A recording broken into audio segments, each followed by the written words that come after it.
In this video, I'm covering 5 of my all-time best tips to improve your aim in Apex Legends. Now don't worry what input you play on, these tips apply to both controller and mouse and keyboard, so let's get into it. Tip number 1, warm-up routine is crucial. I feel like the player base is pretty split on this though. Seems about 50% of the players that I talk to do this, while the other half seem to sort of brush it off. So I'll lay out what to do and why it's important. First thing to know is this routine only needs to take anywhere from 5 to 15 minutes on the high end. To start, go into the firing range, grab 2 automatic guns, and stand on the platforms where you grab the guns from. Try to start one clipping the dummy targets. Make sure the guns have no attachments to begin with.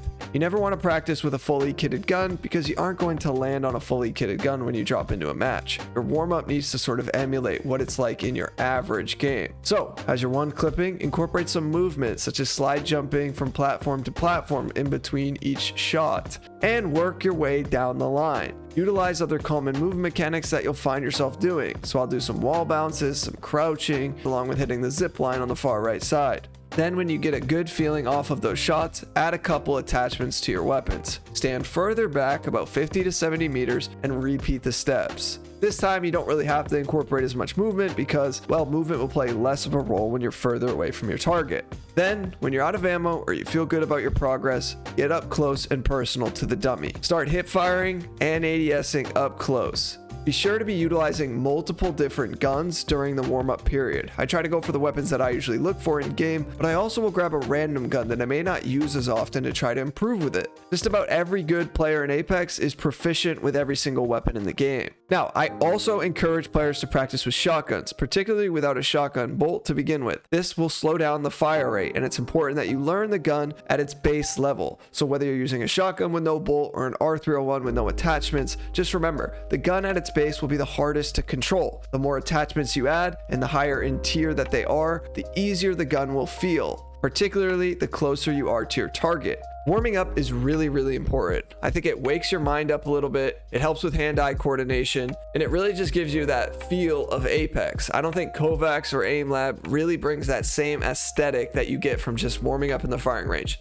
I do think the other programs are helpful for sure, but warming up is something that I've noticed if I don't do, my games severely suffer. Now, speaking of hand-eye coordination, let's talk about tip number 2. Focus on your target, not your crosshair. This tip is something that sounds so simple, but isn't always the easiest to incorporate. However, following the target instead of your crosshair is vital in a fast-paced game like Apex. This will allow hand-eye coordination to do its thing, and in a much more natural state. If you focus on your crosshair, however, it will be fairly common for you to be too late or early with your tracking, often finding yourself being only milliseconds behind or ahead of your target. Look, we all know Apex is a fast-paced shooter with a heavy focus on movement, so learning to follow the target with your eyes will help your hands keep up with that movement, and therefore should equate to you outputting more damage to your enemies. Some helpful pointers to take with this tip are to be mindful of what legend you are fighting and what they are actively doing within the fight. Some legends may have more mobility to them, like a Valkyrie or a Pathfinder, while other legends don't have that luxury. Following these 2 things can help anticipate certain movement techniques or directions your opponents may go in. If you identify a sweaty bald wraith tap strafing around a corner, starting to become evasive, well, you should be aware that this player has pretty solid movement. As you progress forward to close the gap and re-engage with this enemy, be aware that they will probably continue to utilize high-level movement techniques, and be mindful of what direction they are going in as you follow your target. One thing that really helps with seeing targets better is by having a field of view at 110 or at the very least 100. This zooms out your perspective and allows for better peripheral vision. Now, I will get into sensitivity towards the end of this video, but just keep in mind, as you're following your target when they're strafing or they're doing movement that feels unpredictable for you to track, a higher sensitivity will generally be harder to keep up with that because they aren't moving really far, they're just moving fast and making a small compensation that may only be a couple meters left or right could be a huge difference maker in you missing half your mag or connecting on 3/4 of your mag.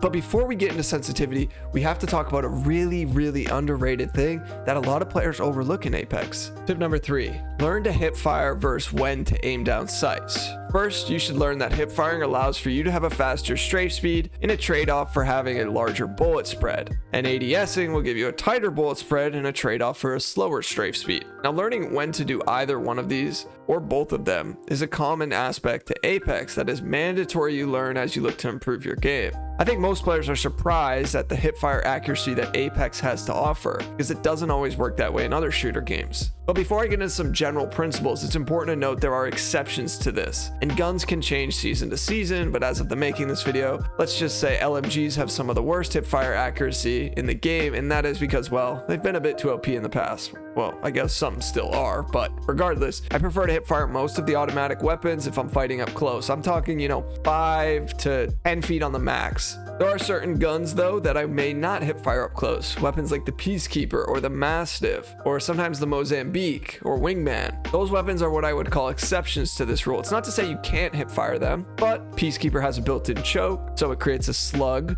and that can deal more damage. Mastiff has a similar concept going. The Wingman and the Mozambique are both part of the pistol class, so they have the fastest strafe speed out of any other weapon class, meaning that you can ADS as quick as you can hipfire with them. So if aiming down sights to tighten the bullet spread on a weapon like the Mozambique helps you out, then obviously you want to do that. But if an opponent is very, very close to you, I'm talking about a foot in front of you, and they're strafing left to right on your screen, well, hipfiring might be the move. There's no one size fits all to this approach, but the ultimate lesson here is to learn that you need to start adapting both of these mechanics into your gameplay. Now, occasionally I may utilize something I call reactive firing, and this is when you learn to swap between ADSing and then hipfiring, often within the same clip or the same moment. A simple example of this would be if I'm ADSing and I'm up close with my opponent with something like an R99, and I notice the opponent has a good left to right strafe and I'm not keeping up with them. Well, I may let go of my ADS and just start trying to track them with hip firing. This can be very beneficial, and it could be the difference maker in the fight. It's called reactive firing because in order for me to keep up with their movement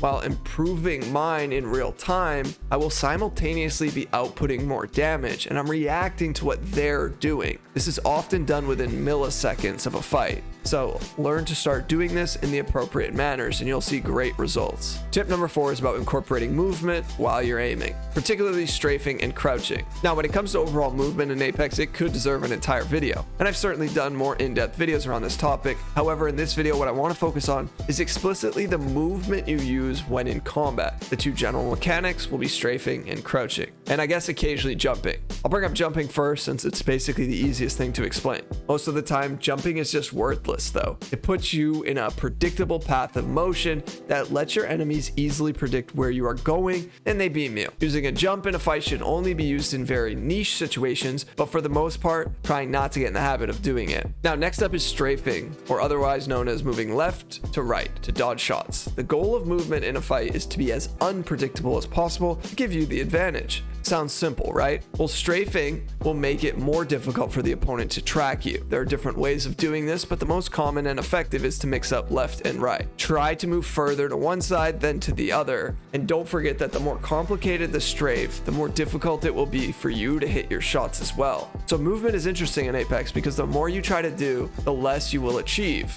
And what I mean by that is if you're trying to do all this wild, crazy movement, you'll probably wind up missing a ton of your shots. So it's about finding the right balance of incorporating some movement while still focusing on your aim. Crouching is another common technique that makes it harder to be hit. Crouching makes your hitbox look smaller on the opponent's screen, but also moves your crosshair. So keep in mind that spamming crouch won't do what you think it does. Crouch spamming should be thought of timing your crouches rather than mashing the button. The best way to dodge is to combine these two methods, strafing and crouching, to minimize damage taken and to not screw up your aim too much. Try to take these two movement techniques and create a healthy habit for your gameplay. Tip number 5 is all about finding the right sensitivity and settings. In order to master your aim, it's obviously critical that you're on the right sensitivity. Now, these two aspects of Apex are personal to each player. What works for me might not work for you, and vice versa. But for the majority of you, there are some general ranges you want to be in. I'll cover both mouse and keyboard and controller in this section. So first, let me say that on both inputs, having a faster sensitivity usually does more harm than good. At least that's what I see from my vast experience coaching players. Having a faster sense means you'll have to compensate a lot to track certain opponents. Sure, you might be able to snap to the opponent quicker that's on your far left, but if they're strafing left to right and the fight gets up close and personal, it usually will result in a lot of missed shots. I generally recommend a medium to slower range sensitivity, especially if you're fairly new to Apex. So for controller players, that would be anywhere from 5.5 on the high end, 5.4, 4.4 in the middle, 4.3, or 3.3 on the slower end. If you're using ALC, well, I'm not going to give advice on this as I stay far away from those settings, but if it works for you, it works. I just find them to be problematic for the majority of players that I've coached. Take that however you'd like. Now, if you're on mouse and keyboard, one important metric you need to know before you adjust your in-game sensitivity is what is your DPI. Now, different mice have different ways to gauge what your DPI is. Some of them have a button on the mouse, some of them have a software that comes with the mouse. So make sure you know what your DPI is. Typically, the three main DPIs you should be using are 400, 800, and 1600. A good range of in-game sensitivities to use are from 1.2 to 1.8, and that's on the 800 DPI. Going above 1.8 is really not worth your time, as it takes a while to get better at, and lower sensitivities are significantly easier to use. However, you can then scale it down or up depending on if you are running a higher or lower DPI. But as I said previously, I would recommend staying near the lower half of this range as it's a bit lower and easier to control. Higher sensitivity makes smaller movements more pronounced, requiring you to have more control over your mouse, which often will result in it being really difficult to connect to your opponents. Alright, so now you've mastered your aim, but if you're interested in 5 ultimate abilities that most players use wrong, I suggest you check out this video next. Thanks for watching. Peace.